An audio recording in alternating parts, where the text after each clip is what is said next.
I like today. Had a modified day, had a lot of special teams work, a lot of individual work. In all positions, got some good team stuff.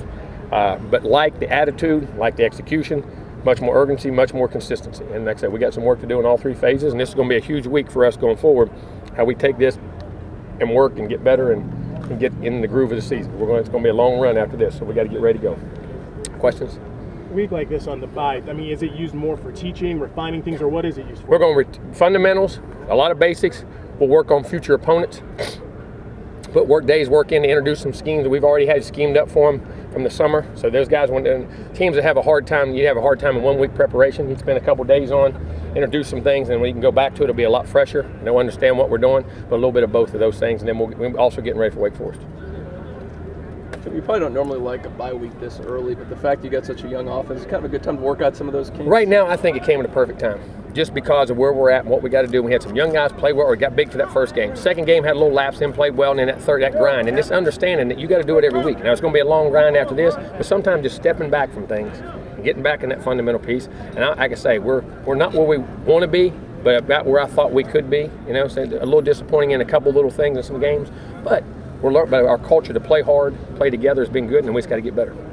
Jimbo, with teams scoring more points than ever, do you think sometimes people kind of forget to or don't know how to appreciate a defensive effort? I mean, usually, a lot of times I think goals are just bad offense. I think it does, but it's funny. Teams are scoring, but when you're playing good people, you're not scoring tons of points. You're not scoring those outrageous points. And there's a couple games I did the other day, but there was a lot of fluke plays that happen. Usually when that's happening with real good teams, it's usually there's some fluke plays and things that happen in a game that are crazy.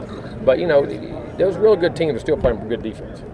When you watch, maybe if it's Ole Miss, Alabama, are you watching maybe games on Saturday with a coach's mind, trying to pick them apart, or you're just watching kind of for your own enjoyment? Just trying to see how people scheme-wise, what they're doing, what's out there. We see most everything, but just interesting to watch teams and how they attack people with different philosophies and things. A little bit of both. Try to enjoy it, but you can't. it's too much. It's too much habit. You know what I mean? I think it's the first time in a while you've only had the one bye week. Is it kind of daunting having 9 straight games? Yeah, it's going to be very tough. Usually when you start playing over six in a row, it gets very difficult. And I think that's something college football's talked about, trying to get a mandatory 2-week buys during the season. And I think it's good when you keep extending the season like we're doing in college football to have these kids, because in pro ball you do. You know what I'm saying? They're playing 16. We're basically end up playing 14, 15 most of the time. I think it's good to get those in there, especially you're talking about younger guys. They don't get to lay in the training room all day and get treatment and things that go on in pro football. I think it's good to have 2, but it is what we have. And it's going to be very challenging. After going back and watching the film for Boston College, anything stand out to you? We left a lot of plays out there. Offensively, there's 4 or 5 really big plays in that game that are left out there on the field. Now, we got to execute them, but at the same time, we got to coach our guys better to get exactly what we want them to do and how to do it, and get them to do it.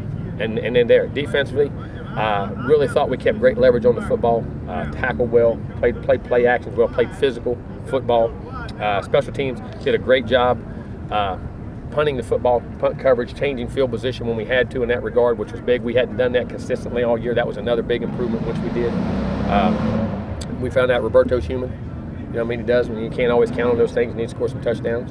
And, but we have a chance to be a really good football team if we will just take the coaching and we will coach better and make sure we explain better, and then to get them to play better on Saturday and let some of that anxiety and youth just start to grow up and play. Jimbo, back in front of the game, there's a timeout right after a break. What happened on that play? It was a timeout right after I called a timeout. I called a timeout. All right, when they said, well, okay, 30 seconds. Well, when they come over, and it's on both of us, because usually they touch, okay, we're going out and we'll start the clock. Well, when they did, they started the clock right then as soon as they told me. You know what I'm saying? Instead of letting us run to the field.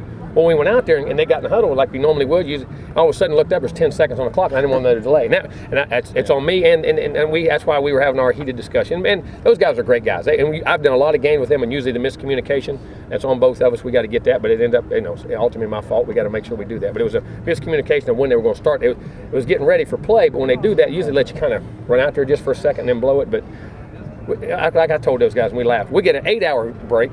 Then all of a sudden you need a timeout, they give you a 30-second. I don't ever know. That's kind of crazy, you know what I'm saying, when you do it.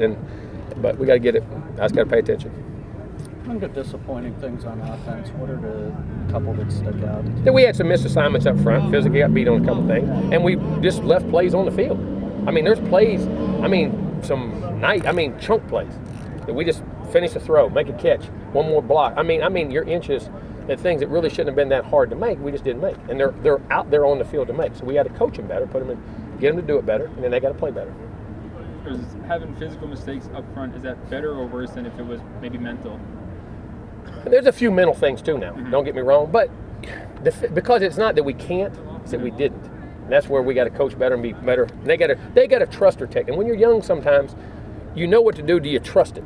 And that's what I talk about. You got to trust yourself. You got to trust your coaching, what you're coaching, and trust myself that I go do it. You know what I'm saying? And that's kind of what happened a little bit. How did Derek Kelly do with the extended playing time? Played solid. Had a solid game, especially for the first time. Has a chance to really help us. And good thing we got Mavety back out here now. Getting Mavety back out here in the rotation would be huge too, because I think you can give breaks to guys inside. You know, sometimes with young players, you know, you saw the Patriots do it the other day. They play that offensive line, some of those young guys 2 series and pull them.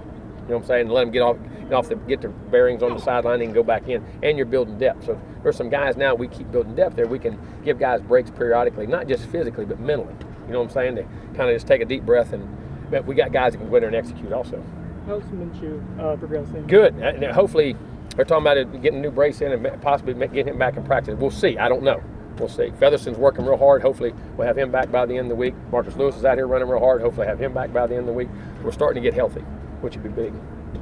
Is he guard, tackle, or both? Guard. We'll be a guard first. Okay. Playing our guard first right now.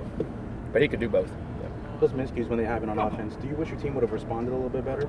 Yeah, and you always do. But, you know, the thing I was happy about, and I know this sounds crazy, he didn't get frustrated and turn the football over. Because I've seen those things when you start missing plays, all of a sudden you think, I got to make a play. And you start trying to see things that aren't there. Just try to force a ball in somewhere, throw things. And the big thing in those games, when you're in a game like that, is not turning that football over is just as big. Now, we want points, don't get me wrong. But the thing I was happy about, we didn't let the frustration overcome us to where we got careless with the football. Were you a little surprised to find out that this was the first time in school history that you've gone 3 straight games without a turnout? Yeah, I really have. I mean, that is kind of amazing. It really is. I think you talked a little bit about the interior of the defensive line on Friday. After going back and They looking at those played guys. well. Niall played well. Noddy played well. Christmas played well. Kelly and the linebackers filling down, and they were able to make plays. Those linebackers filling those holes, coming, seeing those double teams and getting downhill. And play action get you some, but they recognized that, got back well. Those guys, I thought that complement of tackles and inside backers really played well in that football game. For Derek, that's 2 games in a row now. Yes, and Reggie did some good things in that game. What's come on? You said the light turning on for Derek. What exactly has that? Just understanding what to do, and he's seeing things, and he's triggering, and now the confidence is coming. Okay, I can do this. And all of a sudden you start to see the ability come out, and he's processing the game very well. Did you get to see Jameis pick up his win yesterday? Yes, I did. Did you talk to him at all? Oh, yeah, I talked to him right before the game. I talked to him after. But he was good, just to check on him, and I was very happy. That's a big win. That's a hard place to go win, and against a great opponent in New Orleans. I was very happy for him.